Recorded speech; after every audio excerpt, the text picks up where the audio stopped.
এটিকলি দুটি পাতৰ দৰে ঠন ধৰি উঠিল এখন বনাঞ্চল, য'ত আছিল জনাঞ্চল আৰু এভেকশ্যনৰ পাছতেই এতিয়া বনাঞ্চললৈ পৰিণত হ'ল, ৰূপান্তৰিত হ'ল বনৰীয়া জীৱ জন্তু হব হিচাপে আৰু ঠন ধৰি উঠিল এখন সুন্দৰ পৰিৱেশ থকা এখন বনাঞ্চল। আৰু আছো কমাৰপানীত, বিশেষকৈ লামডিং বনাঞ্চলত 2021 চনত আচলতে কোভিডৰ অন্তত যেতিয়া প্ৰথমটো সৰ্ববৃহৎ ৰাজ্যত এভেকশ্যন চলিছিল, এয়ে য'ত উপস্থিত আছিল এইখন এখন বজাৰ আছিল।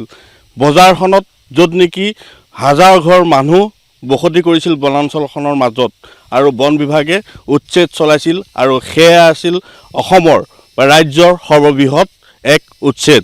বিশেষকৈ 14,000তকৈ অধিক হেক্টৰ ভূমি আচলতে বেদখলমুক্ত কৰা হ'ল। ইয়াত অবৈধভাৱে দখল কৰিছিল ভূমি আৰু বনাঞ্চলৰ মাজত, আৰু তাৰ পাছত অসম চৰকাৰে বন বিভাগৰ সহযোগত আৰু আৰক্ষীৰ সহযোগত এভেকশ্যন চলাই তাৰ পাছত মুক্ত কৰিছিল বৃহত্তৰ অঞ্চলটো। এয়া য'ত উপস্থিত আছোঁ এইখন এখন বজাৰ আছিল, এতিয়া বজাৰৰ পৰা এখন বনাঞ্চল হ'ল, আৰু বনাঞ্চলখনত ঠন ধৰি উঠিল বিভিন্ন প্ৰজাতিৰ গছ গছনি, আৰু বিশেষকৈ জীৱ জন্তুৰ এতিয়া বনৰীয়া জীৱ জন্তুৰ হব হিচাপে পৰিগণিত হ'ল এই কমাৰপানী অঞ্চলটো।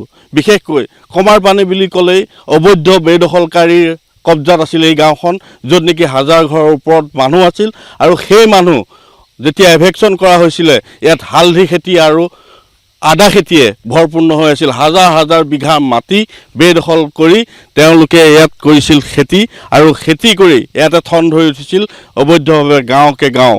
তাৰ পাছত চৰকাৰৰ দৃষ্টিগোচৰ হোৱাত এয়া প্ৰায় 14,000তকৈ অধিক হেক্টৰ ভূমি, মই যদি কওঁ তেনেহ'লে 70,000তকৈ অধিক ভূমি আচলতে ইয়াত বেদখলমুক্ত কৰা হ'ল। মোৰ লগত আছে আমাৰ হোজাই DFO ছাৰ, আৰু লগত আছে লংকা আঞ্চলিক বন বিষয়া। মই দুয়োগৰাকীৰ ওচৰলৈকে যাওঁ। প্ৰথমে আহিছোঁ DFO ওচৰলৈ। আৰু বিশেষকৈ পৰিৱেশ দিৱস, এটা সুন্দৰ পৰিৱেশ গঢ় উঠিছে, য'ত জনাঞ্চল আছিল বনাঞ্চলে হ'ল, আৰু য'ত উপস্থিত আছিলোঁ আচলতে এইখন এখন বজাৰ আছিল। আজি প্ৰায় 2021 চনৰ আগত ইয়াত এখন বজাৰ আছিল, আজি 5 বছৰৰ পিছত ঠন ধৰি উঠিল, আৰু এখন সুন্দৰ পৰিৱেশ আৰু বনাঞ্চল ৰূপান্তৰিত হ'ল। আৰু বিশেষকৈ দেখিছোঁ বহুত জীৱ জন্তু খোজ দেখা পাইছোঁ, আৰু বনৰীয়া জীৱ জন্তুৰ হব হিচাপে পৰিগণিত হ'ল লামডিং বনাঞ্চলৰ কমাৰপানী এই জেগাখিনি।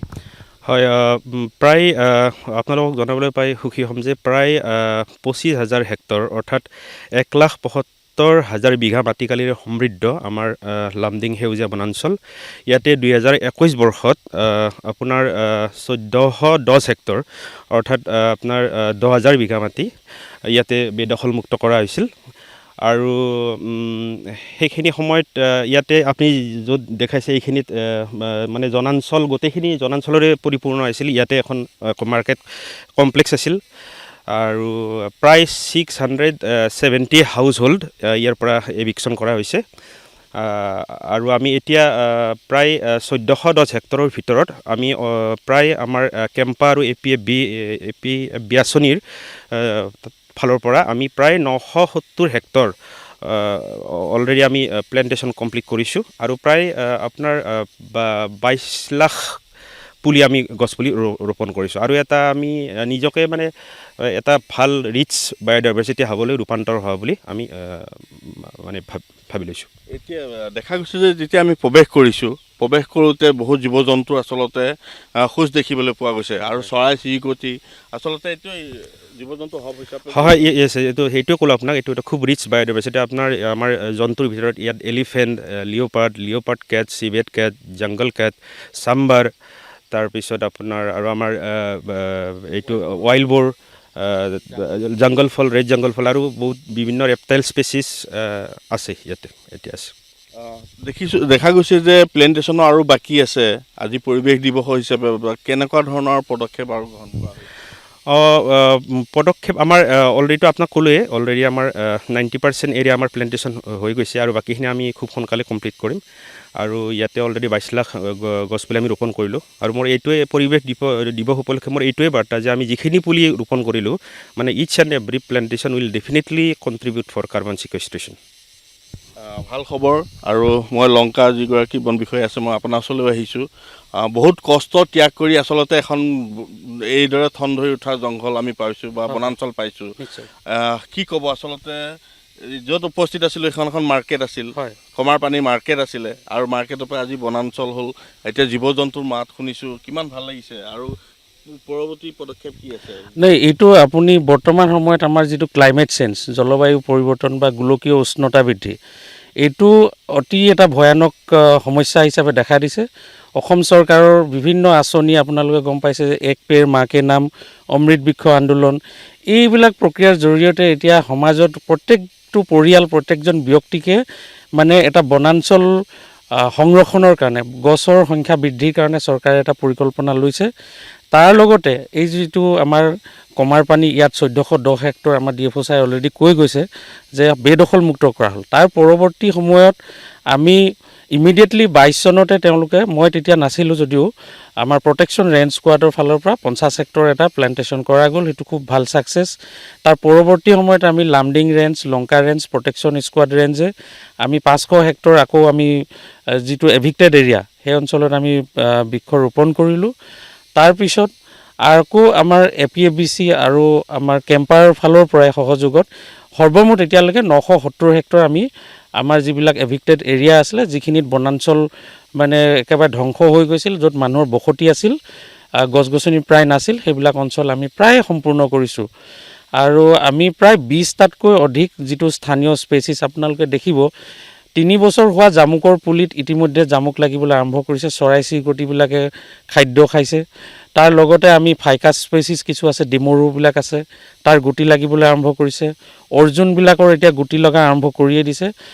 যদিও এই অঞ্চলটো আপোনালোকে বৃষ্টিছায়া অঞ্চল, এটা ৰেইন শ্বেডো এৰিয়া, আমাৰ যদিও বৃষ্টিছায়া অঞ্চল, এই অঞ্চলত আমাৰ যিসকল আমাৰ এক্সটাৰ্নেল ইভালুৱেটৰ্ছ আহিছে বা মনিটৰ্ছ আহিছে, তেওঁলোকে কৈছে যে এনেকুৱা সুন্দৰ বনাঞ্চল ৰূপে গঢ় দিব পৰাটো এটা মানে বন বিভাগৰ আচলতে এটা শলাগ ল'বলগীয়া কাৰ্য। লগতে আপোনাৰ এই চেনেলৰ জৰিয়তে আৰু এটা আমি কওঁ যে অলৰেডি আমাৰ ছাৰে কৈ গৈছে যে লামডিং সংৰক্ষিত বনাঞ্চল এটা বৃহৎ অঞ্চল, প্ৰায় 250 স্কোৱাৰ কিলোমিটাৰ এটা এৰিয়া অঞ্চল। গতিকে ইয়াৰ যিটো বায়'ডাইভাৰ্চিটি আৰু এটা সময়ত যিটো বদনাম আছিলে, এই যিটো বদনাম আমি এতিয়া গৌৰৱলৈ আমি ৰূপান্তৰ কৰিব বিচাৰিছোঁ। যদিও বিভিন্ন ব্যক্তি বা বিভিন্ন কিছু মানে মিডিয়াত বা ক'ৰবাত ওলাই যে লামডিং সংৰক্ষিত বনাঞ্চলত আপোনাৰ গছ কাটি তহিলং কৰিছে বা বিভিন্ন কথা ওলায়, কিন্তু আপুনি জানি ভাল পাব যে আজিৰ পৰা প্ৰায় এসপ্তাহমান আগত 7 দিন ধৰি আমাৰ গোটেই লামডিং ৰিজাৰ্ভত এসপ্তাহ জোৰা এটা কম্বিং অপাৰেশ্যন হৈ গ'ল।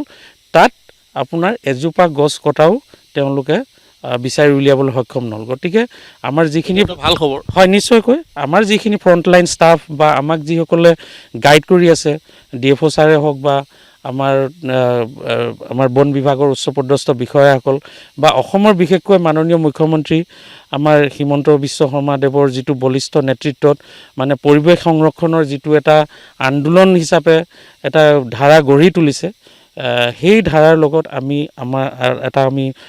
সহযোগ কৰি এই সংৰক্ষিত বনাঞ্চলক আমি সুৰক্ষিত কৰি ৰাখিব পাৰিছোঁ। আপোনালোকে আমাৰ যিখন এখন নাৰ্চাৰী আছে, ছাইট নাৰ্চাৰী বুলি কয়, এতিয়াও আমাৰ প্ৰায় 6 লাখ পুলি সংৰক্ষণ কৰি ৰাখিছোঁ। আমি যিবিলাক হাতীয়ে পুলি ভাঙিছে বা কিবা কাৰণত পুলিবিলাক মৰি গৈছে, সেইবিলাক আমি ভেকেঞ্চি ফিল আপ কৰিম বা নতুন আপোনাৰ বৃক্ষৰোপণৰ কিছু কাৰ্যসূচীত আমি দিম। আৰু আমাৰ অমৃত বৃক্ষ আন্দোলনৰ জৰিয়তেও আমাৰ ডিভিজনত বা আমাৰ লংকা ৰেঞ্জতে প্ৰায় 8 লাখ পুলি আমাৰ আছিল যোৱাকালিৰ পৰা, সেইবিলাকো আমি বিভিন্ন পঞ্চায়ত আৰু তেওঁলোকলৈ আমি বিতৰণ কৰা আৰম্ভ কৰিছোঁ। এটা আমি আন্দোলন এই বৃক্ষ ৰোপণ লগতে ইয়াৰ যিটো আপোনাৰ অকল ৰুলেই নহ'ব, তাক যিটো জীয়াই ৰখা ভৱিষ্যতৰ প্ৰতিপালন, সকলোখিনি আমি আমাৰ ষ্টাফসকল, আমাৰ লগত জড়িত ব্যক্তিসকলে সহযোগ কৰিছে। এইটো এটা খুব আমাৰ উল্লেখযোগ্য সাফল্য। নিশ্চিতভাৱে মই আৰু এটা প্ৰসংগলৈ গৈছোঁ। আৰু যিহেতু মই কৈছোঁ যে বনৰীয়া জীৱ জন্তু হব হিচাপে পৰিগণিত হৈছে যিটো কানাবালি অঞ্চল, আৰু এই বিশেষকৈ এই লামডিং বনাঞ্চলৰ এই অঞ্চলখিনি মই যদি কেমেৰাত ধৰিব পাৰে, মই এই দেখাবলৈ অনুৰোধ কৰি আছোঁ। বিশেষকৈ ইয়াত বাঘৰ লতা মেকুৰী বাঘ আৰু কি কিবা বহু জীৱ জন্তু ইয়াত আচলতে খোজ দেখিবলৈ পোৱা গৈছে।